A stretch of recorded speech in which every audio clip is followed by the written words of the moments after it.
February and early March 2020, my wife Ruth and I toured Tasmania and the Great Ocean Road in Victoria. We have recorded our trip in 33 clips. We hope that you find our experiences useful and enjoyable.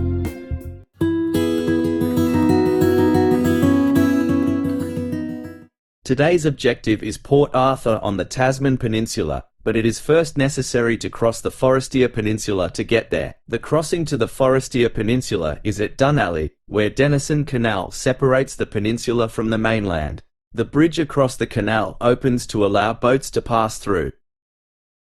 The Tasman Peninsula is joined by a narrow neck of land known as Eagle Hawk Neck. Immediately before the neck, to its left, is the unique rock formation of the Tessellated Pavement.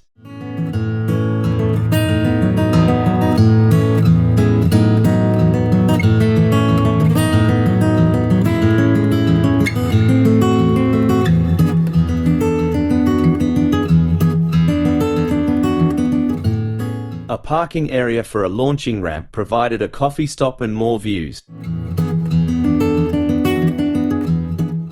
Immediately after Eagle Hawk Neck, to the left, the twin features of Tasman's Arch and the Devil's Kitchen are just a short diversion. A blowhole is in the same area. The coastal scenery is magnificent.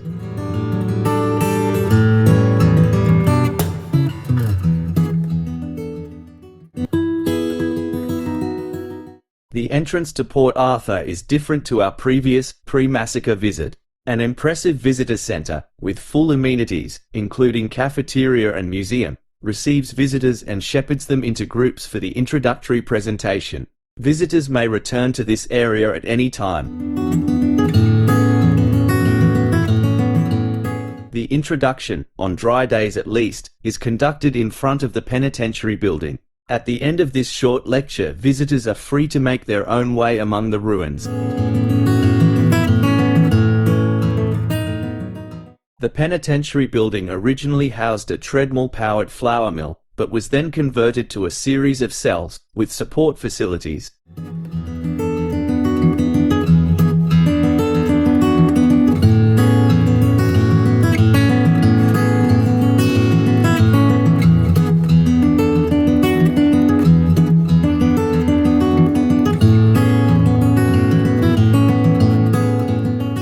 Eventually this building became obsolete. Sometime later, it was destroyed by fire. Much work has been completed to make the building safe, such as steel bracing for the walls and footgrids where once there was flooring.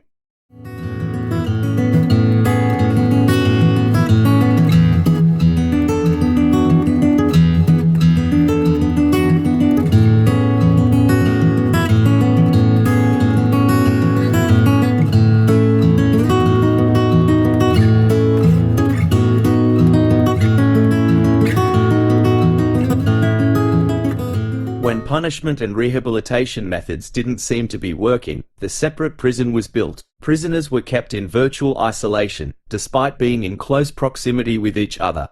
Enforced solitude was believed the answer to prisoner rehabilitation. The isolation even extended to church attendance. Men had numbers but not names.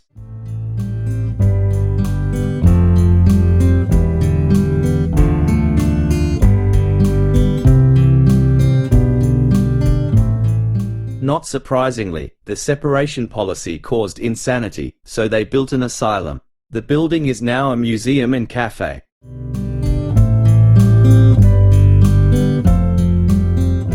The settlement had a substantial hospital, built on the hill adjacent to the military barracks and overlooking the original penitentiary.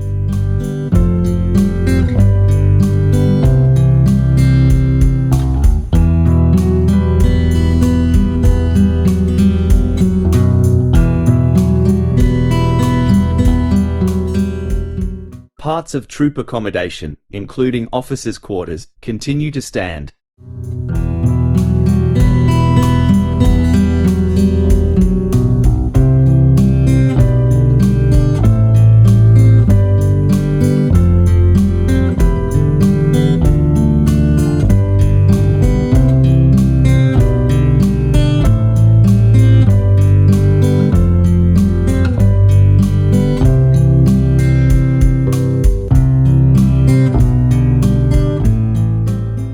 Commandant's house has been excellently restored as a museum to its times. There is much here to browse.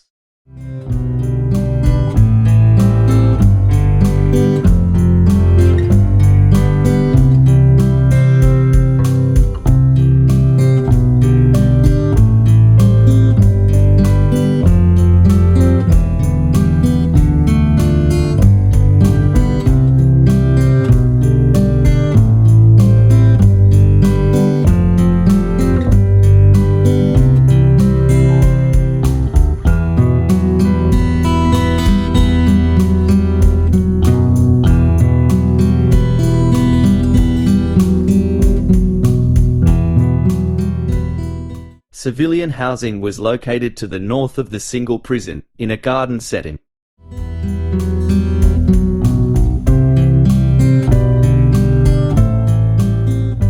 The cathedral, in similar manner to the penitentiary, was destroyed by fire.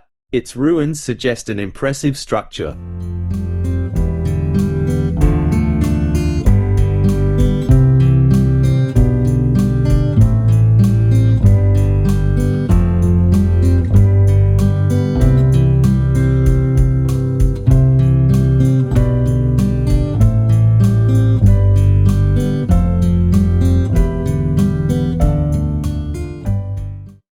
The entire establishment is built to face Carnarvon Bay, so water views are common.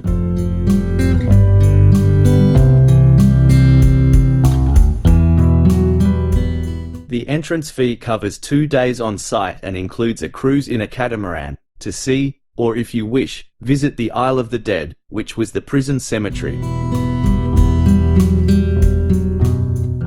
Port Arthur was a highlight of our visit to Tasmania. Its history shows how much society can change in a relatively short period.